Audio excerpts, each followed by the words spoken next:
भारत की एकता, शांति, समृद्ध और विकास को दर्शाने वाले तिरंगे के वर्तमान स्वरूप को उसके चार चित्रों के विकास के सफर से समझा जा सकता है।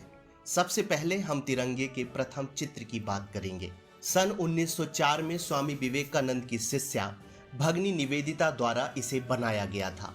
7 अगस्त 1906 को पारसी बागान चौक, जो वर्तमान समय में जिसे हम ग्रीन पार्क के नाम से जानते हैं, यह कलकत्ता में स्थित है।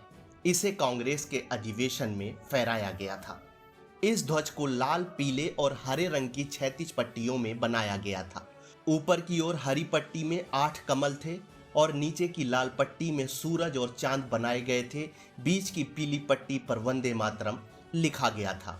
अब हम बात करते हैं तिरंगे के द्वितीय चित्र की। पेरिस में मैडम कामा और 1907 में उनके साथ निर्वासित किए गए कुछ क्रांतिकारी द्वारा इसे फहराया गया था। कुछ लोगों की मान्यता के अनुसार यह 1905 में हुआ था।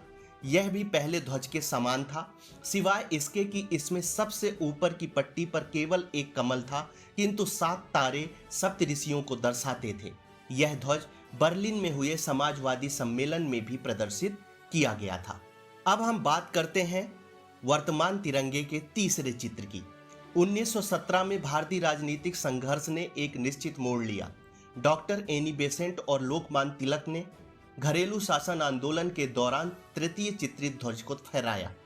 इस ध्वज में 5 लाल और 4 हरी क्षैतिज पट्टियां एक के बाद एक और सप्तऋषि के अभिविन्यास में इस पर 7 सितारे बने थे। ऊपरी किनारे पर बाईं ओर खंभे की ओर यूनियन जैक था। एक कोने में सफेद अर्धचंद्र और सितारा भी था। अब हम बात करते हैं वर्तमान तिरंगे के चौथे चित्र की। कांग्रेस सत्र बेजवाड़ा, वर्तमान विजयवाड़ा में किया गया। आंध्र प्रदेश के एक युवक पिंगली वेंकैया ने एक झंडा बनाया और गांधी जी को दिया। यह 2 रंगों का बना था, लाल और हरा, जो 2 प्रमुख समुदायों अर्थात हिंदू और मुसलमानों का प्रतिनिधित्व करता था। गांधी जी ने सुझाव दिया कि भारत के शेष समुदाय का प्रतिनिधित्व करने के लिए इसमें एक सफेद पट्टी और राष्ट्र की प्रगति का संकेत देने के लिए एक चलता हुआ चरखा होना चाहिए। 1931 में तिरंगे के इतिहास में एक स्मरणीय वर्ष है। तिरंगे ध्वज को भारत के राष्ट्रीय ध्वज के रूप में अपनाने के लिए एक प्रस्ताव पारित किया गया और इसे राष्ट्र ध्वज के रूप में मान्यता मिली। यह ध्वज, जो वर्तमान स्वरूप का पूर्वज है, केसरिया, सफेद और मध्य में गांधी जी के चलते हुए चरखे के साथ था। यह भी स्पष्ट रूप में बताया गया था कि इसका कोई सांप्रदायिक महत्व नहीं था।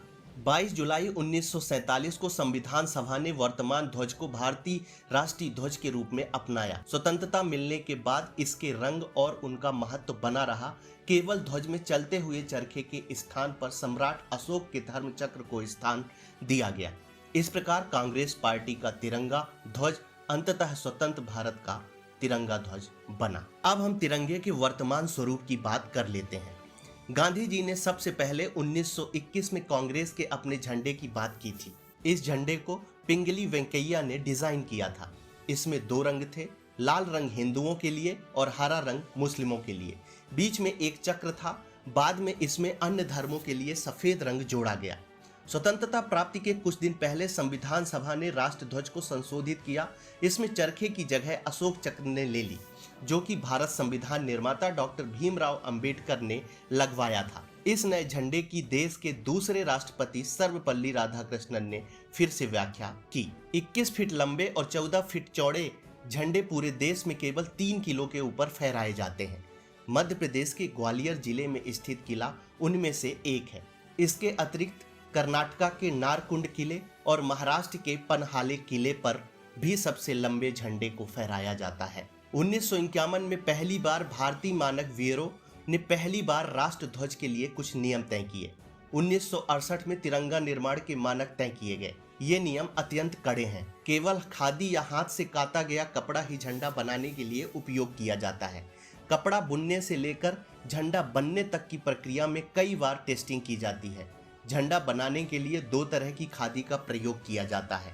एक वह खादी जिससे कपड़ा बनता है और दूसरा खादी टाट।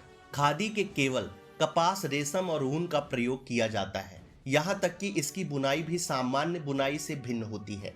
ये बुनाई बेहद दुर्लभ होती है। इसे केवल पूरे देश के लिए 1 दर्जन से भी कम लोग जानते हैं। धारवाड़ के निकट गदग और कर्नाटक के बागलकोट में ही खादी की बुनाई की जाती है, जबकि हुबली एकमात्र लाइसेंस प्राप्त संस्थान है जहां से झंडा उत्पादन व आपूर्ति की जाती है।